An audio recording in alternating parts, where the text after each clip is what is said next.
Avatar The Last Airbender, Netflix, do not fuck this up. Percy Jackson, Disney, do not fuck this up. One Piece just set the standard. The standard is up here now. You cannot go down. You cannot fail after this. One Piece set the standard. If Avatar is trash. Welcome back, Top Notch Gang or Chaos Crew. I actually don't know which of my channels I'm gonna post this on, but we'll find out sooner or later. But you guys know why you're here. The One Piece live action has came out and it shocked us all, to say the least. So what we're gonna be doing in this video is just diving into the whole thing, and there's a few sections that I want to get into specifically. Of course, first we're going to talk about the characters, their portrayals, the actors' portrayals as them based off the way they look, personality, movements, just the way they stand, everything of the sort. Then we're going to dive into fight choreography, because that was a big factor, especially when talking a shonen anime, especially one like One Piece. So we're going to dive into the fight choreography, of course, and then we're going to talk about the story in general. Of course, they adapted all the way throughout Arlong Park, which within One Piece is like 45 episodes within the anime, I should say, and they were adapting this into 8 episodes. So a lot was left out, a lot felt desired. They hit a lot of high notes, they had a few low, but we're just gonna get into it all, to be honest. And I do want to say this, One Piece fans, I'm only about 120 episodes into One Piece. I'm sorry.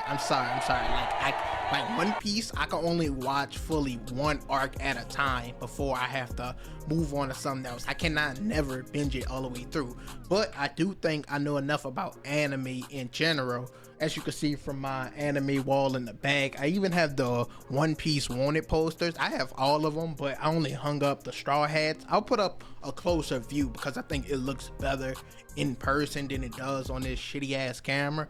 But I think I know enough about anime in general to give my take on live adaptations, especially the trash live adaptations we have received in the past, such as Death Note, Dragon Ball, and even Cowboy Bebop live adaptation. My brother loves that one. I'll keep telling him it's trash, but I think I know enough, especially because it only goes up to Arlong Park, and of course I've watched that. So we're just gonna dive into everything. Once again, fight choreography, characters, their personalities, portrayals, the way they look, everything of the sort, and then of course the storyline, things they chose to leave out, things they added, parts that happened way later in the anime they chose to put earlier in, that felt very good, to be honest. Like, it was smart to do that. So we're just gonna dive into everything, because once again, I think this live adaptation shocked us all. And it's funny because One Piece is currently killing it in the manga, currently in a live adaptation now, and then they have new episodes coming out. I think they're on like 1074, where he just got Gear 5 and shit like that. So they're going crazy in all aspects, and once again, they just set the standard for Avatar The Last Airbender. Avatar cannot let us down. I believe that should be coming out towards the end of the year. And also Percy Jackson, Disney, that should be coming out late or mid-December. Like, after this One Piece live action, they just raised the bar for Avatar and Percy Jackson. So leave a like, comment, subscribe if you guys enjoyed this video, and let's dive into the surprising factor and how just well made, thought out that the One Piece live action was.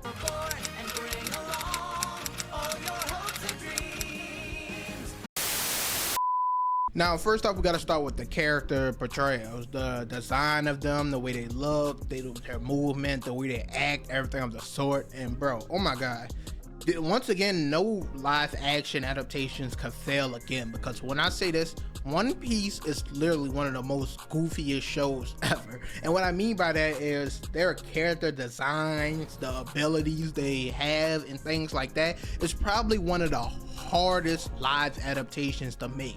So for it being the best to ever come from the anime section is crazy in its own right, because when I say most of these characters, like, I don't think they could have been casted any better as far as looks. Like, look at these fucking characters, look at at him compared to the anime version. Like, how did they do, like, where did they find these people? It's like these people were born to play this role. And I think that played a big factor when we talk about the personalities of each of these characters and stories, because a lot of the actors seem to be fans of the anime, of the manga and shit like that. So I think that greatly helped, and it's just like they were destined to play these fucking roles. Literally, Nami, Zoro, Luffy, Usopp, Sanji. Like, I don't think Buggy, Mihawk fucking killed it. Look at Mihawk, bro. Look at him.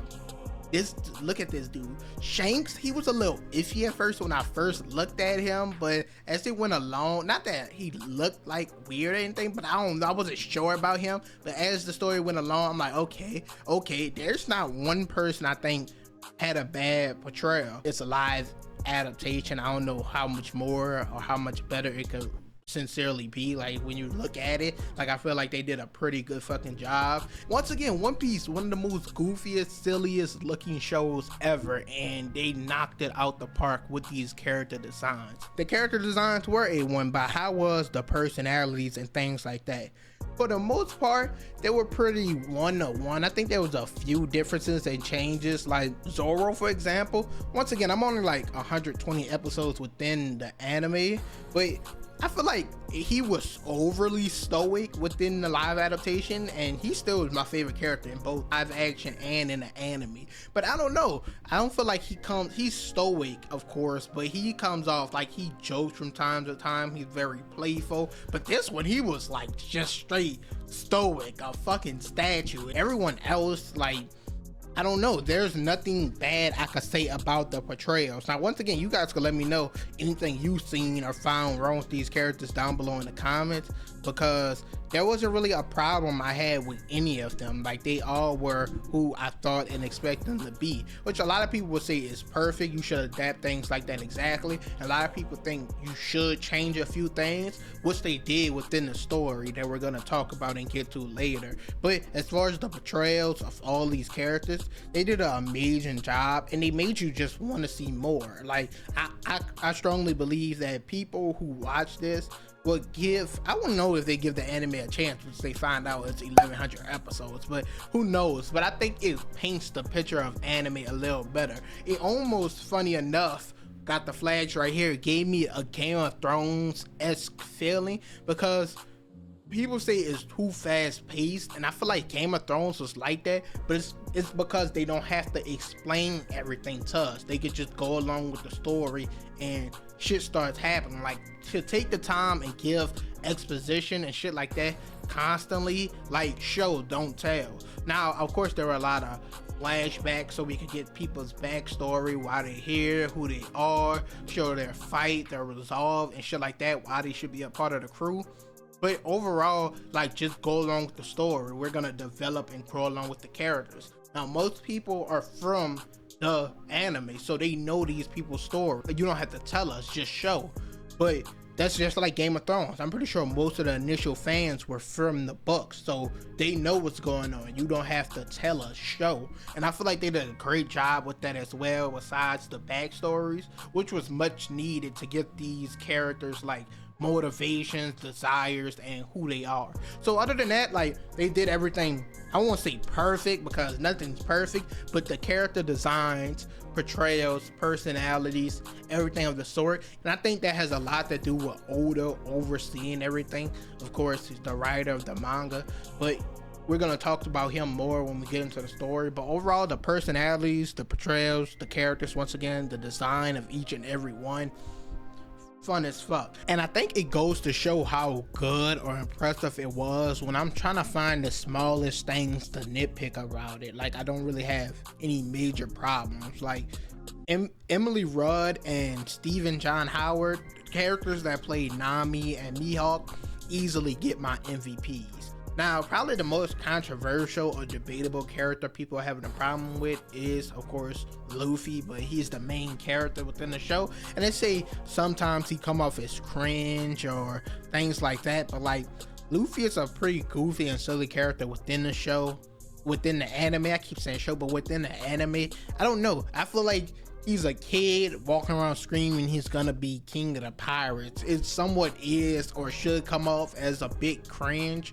or things like that. I do of course think a few of the lines of dialogue are hit or miss, of course, but that's within any show. Some of the shows with the best dialogue ever also have some of the worst dialogue ever, so I don't think that was too much of a problem either. So just overall, character designs, portrayals, personalities, they hit everything to a T. Their motivations, desires, of course, even characters I didn't mention like Garb and things like that, like they all just pretty much achieved what they had to, what they set out to do. Like they're of course, you can't please everyone. There's people who have problems, and I'm pretty sure you guys are going to tell me your problems down below, but I don't know how much of a better job you could do at a live action anime, especially with One Piece, which I thought would be the hardest one of them all to possibly do, and yet it turns out to be the best. So you hear no complaints from me from the most part. I had to throw in a few nitpicks because there really weren't any problems, but once again, I'm only 120 episodes in.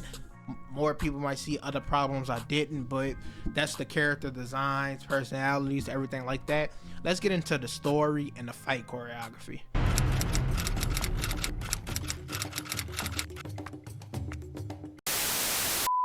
Now into the story. The thing is with the story is it's kind of funny. I guess the irony of it is a bunch of people are saying it's a bit too fast paced because it's only 8 episodes and they go all the way up to our Arlong Park, of course. I believe within the anime that's 45-ish episodes, and they're adapting all that material within 8. So of course a lot was added out, a lot was added in to fill some of that time, and they had to change a lot of aspects to make it work within the live action adaptation. So a lot of people are saying it's too fast paced, which once again, we're talking about One Piece, probably the slowest paced anime ever. You have to change some of that for a live action, especially if you want to be some level of successful, because they did a great job at introducing all the characters and their backstories while still getting to the action and the important beats of the Arlong Park arc. Because I think within anime, if you're gonna do a live action adaptation, you have to do a great job at showing and expressing the world and everything it is, people's motivations, desires, which this show did an amazing job at, but also still moving the story along at a pace that's still fun, enjoyable. It's almost like a video game in a way. Like you want to have a good story, obviously, but you also want to have a lot of action and fun and something for the player to get into, and that's the same for viewers and watchers. I think any adaptation needs to go hand in hand with both, and I think this one does that pretty fucking well. And people who are saying it's fast paced, I guess it could have been like 10 episodes, and once again, you have to hit a lot of beats. That's what we're gonna get into. There's a lot of specific moments you gotta hit when doing anime adaptations, and there's a lot of high notes and there's a lot of low notes within this show, I guess I'll say. For example, I think Usopp is probably the biggest victim of this fast pace, because within the adaptation, it seems like the reason he gets them to join the crew is more so that they all have a dream. Now within the anime, of course, they all still have these dreams. Luffy wants to be the Pirate King, Zoro wants to be the best swordsman, Nami wants to make a map of the entire world, and so on and so forth. So they have these dreams within the anime, but I feel like there was a lot more to showcase why they could and should be a part of his crew. And for Usopp specifically, of course, he's still a liar, tells stories, he's still funny and goofy, but within the anime, I think they did a great job at showing how he was persevering, persistent, just very strong-willed, and also a bit clever. And I don't think they necessarily could do that within the live adaptation as good, because they had to speed past it to get to Nami's whole story. But I just think they didn't do the best job at showing why Usopp should and could be a part of the Straw Hats as they did within the anime. Like, I believe he didn't even use his slingshot too many times. I think they had a scene where they was in the kitchen and he did it once, made a little quick shot, and then they had had a scene where they were fighting a little butler guy and he shot one, but I think the butler split that shit in half anyway. So he had a few moments of courage, I guess you could say, but I don't think it was to the extent that he had within the anime. So it was a bit, I think he was probably the biggest victim of the fast pace. But as for everyone else, I don't think they necessarily missed anything or forgot anything with any of the other characters, even though y'all say the pacing was fast. Like, a lot of people are mad he met Nami and Zoro within the same episode, within episode 1, when that shit gave us one of the coolest fight scenes, especially so early on within the show. And we're gonna talk about that when we get to the fight choreography later. He fucking killed that shit. But everyone else's background, backstory, motivations, desires, everything happened to them in the past. I think they pretty much explained and did that all as well as could be expected, showing the relationship and bond between Luffy and Shanks, backstory, why he wants to be a pirate, how he got his powers, everything of the sort, showing Zoro, his training, how he lost his only friend, shit like that, how he vowed to her to be the best swordsman, and that's what he strives to be. Nami, her whole backstory, the island getting taken over by Arlong, everything of the sort. And I think they did a great job expanding the backstories. Even Usopp's backstory, we get a bit of it. I think just for everyone else, they executed on it and it's more well-rounded. So as far as backstories, I think they hit the beats on all those. Of course, there's a few other moments. Mihawk versus Zoro for the first time, their fight. I think, once again, we're going to get into it more when we talk about the fight choreography. I think they did a pretty good job at showing the overwhelming power of Mihawk compared to Zoro at this time, especially introducing Mihawk. I should have talked about that when I talked about the characters, their designs, personnel. The way they introduced them before they even fought, just so fucking dope. This is the coolest nigga ever. Like, gotta be. He has to be the coolest person ever. But back to what I was saying, I think they did a good moment of showcasing the Mihawk and Zoro shit, him letting him live, wanting to fight again another day. There are gonna be changes from time to time. Like, they changed a few details about Nami's backstory, about her sister not knowing what she was going through or why she joined the shark people, why she, like, they changed a lot of few details, but nothing integral to the story, and that's what they should do.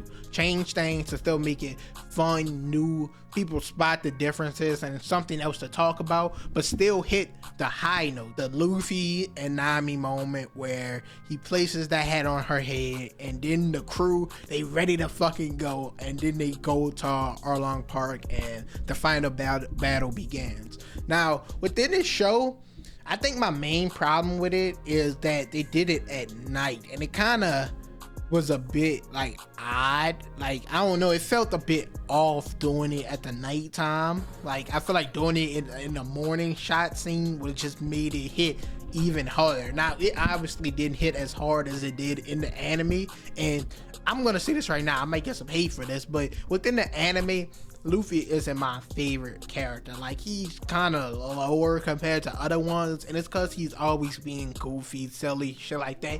And I love him when he's his most serious, like it's go time. So when he first put the hat on her head within the anime, that shit got me so fucking hyped. And I feel like in the show, it was still a pretty good moment, but of course it didn't hit like the anime. Like, the expectations and heights of it was too high, especially because within both, they of course setting up how important the Straw Hat is to him, especially seeing his backstory, him getting it from Shanks, everything of the sort. So they did a great job of setting up how important it was for him and putting it on her head, how impactful a moment that was gonna be. But it just hit better in the anime. I don't think there was no way they could have exceeded that, if we're being honest. But they still did a pretty good fucking job. The biggest change is Garp, of course, Luffy's grandpa, him chasing around. Pretty sure this happens way later in the anime compared to now. The whole thing with Kobe, Garp, and they're coming after Luffy constantly, consistently, like, and it makes sense for the live action adaptation. If you're gonna introduce Kobe early on within a live action show, you can't introduce someone and then they just disappear like they do within an anime and then don't come back for 50 to 100 to 150 episodes. Like, you can't do that. So I think them doing it in this way, moving this way up early on, revealing he's his grandfather. I think they also even revealed Mihawk as one of the warlords, or said he was a warlord early on, when that's not something that's revealed who the warlords are till way later. So it's a lot of small details like that that change, but I think they still benefit the story because they show the world building. They include important and integral characters. So when these characters come later, it's not, we don't need too much explanation or things, like they don't need to focus too much. They can focus on the plot and just keep things going. Once again, kind of like Game of Thrones, you throw these characters, there's so many characters we're given at once, and when they come to play an important part later, it's not a problem because we've been following along with them. No matter how minimal their role has been in the past, it's leading to something else. And this just shows once again the world building of One Piece, which within the anime, like, that's the biggest factor of why people love the show. The vastness of the world, people's goals, motivations, all the characters, their different designs, backstories, things, all of the sort. So I think they still did a pretty good job at adding in these details and taking others out to make these fit. There's problems, of course, we're all gonna have with the story, but once again, I'm not far enough in One Piece to really have no problems with anything that happened within this, because I feel like they executed as well as they could have. Pretty fucking good, to say the least. Especially, once again, I'm gonna keep reiterating this, with One Piece, probably the hardest, or what I believe to be the hardest to do a live action adaptation with, but knocked it out of the park.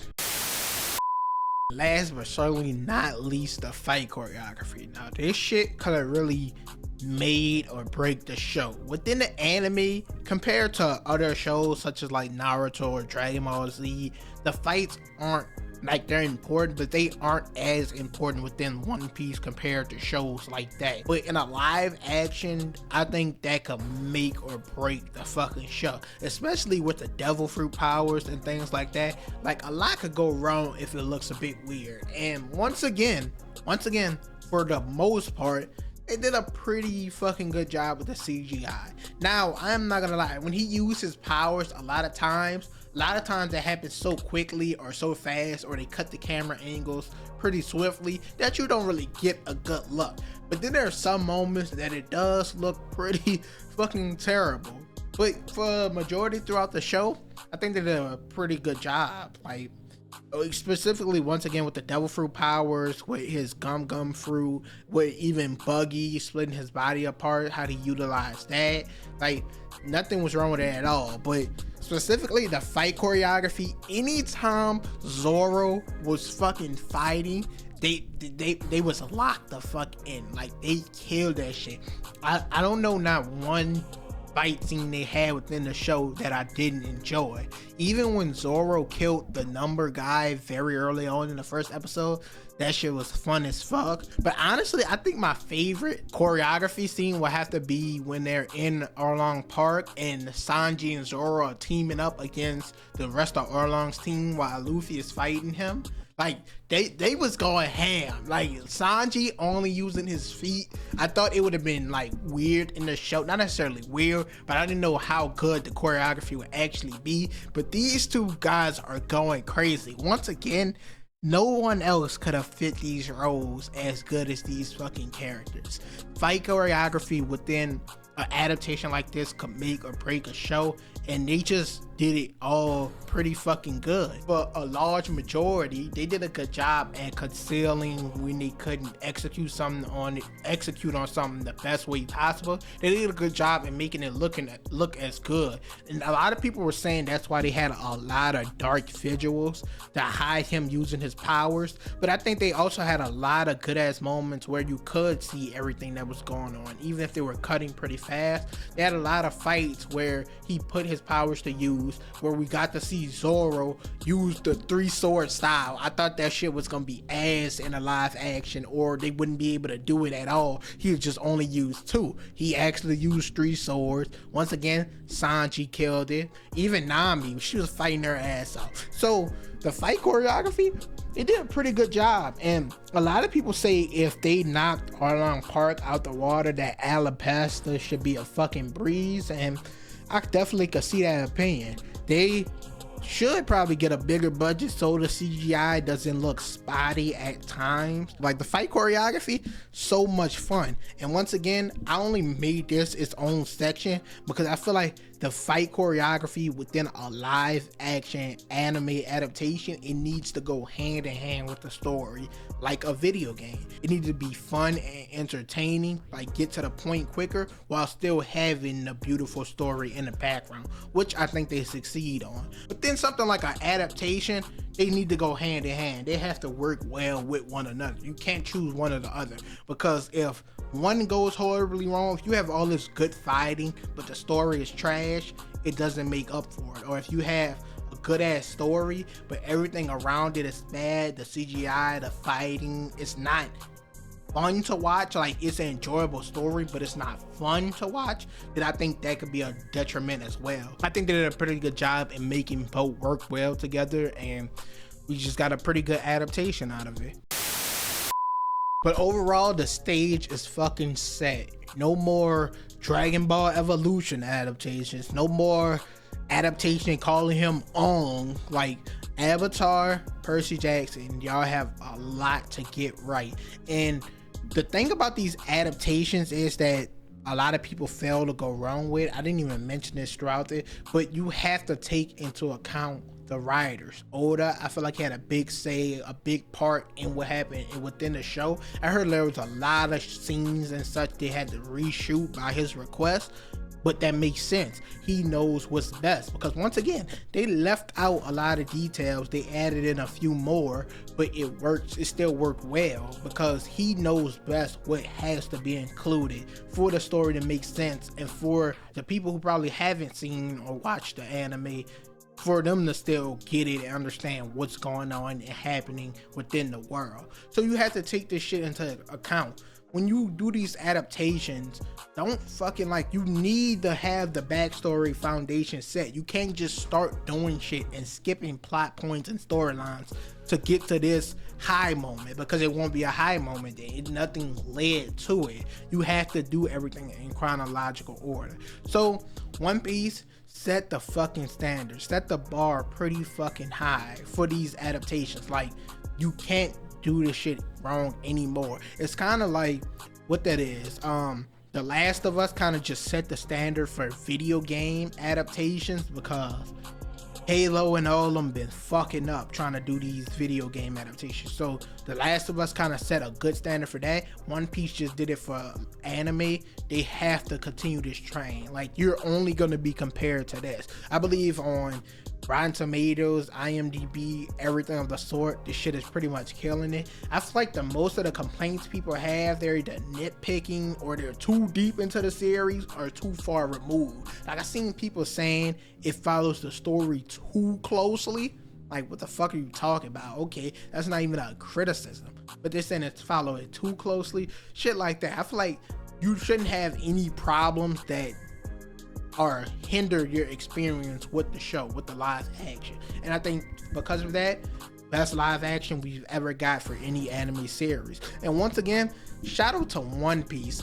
I'm actually gonna start watching it, like binge watching it more and more and more, because once again, it's killing in a live action, killing in the manga, and then killing in the anime right now with the new episodes. That's three different forms of media to receive, for people to receive all at once, and it's doing it all at the same time. That's just so fucking impressive. Like, not one of them is holding the series back. I see why a lot of people consider it the GOAT anime.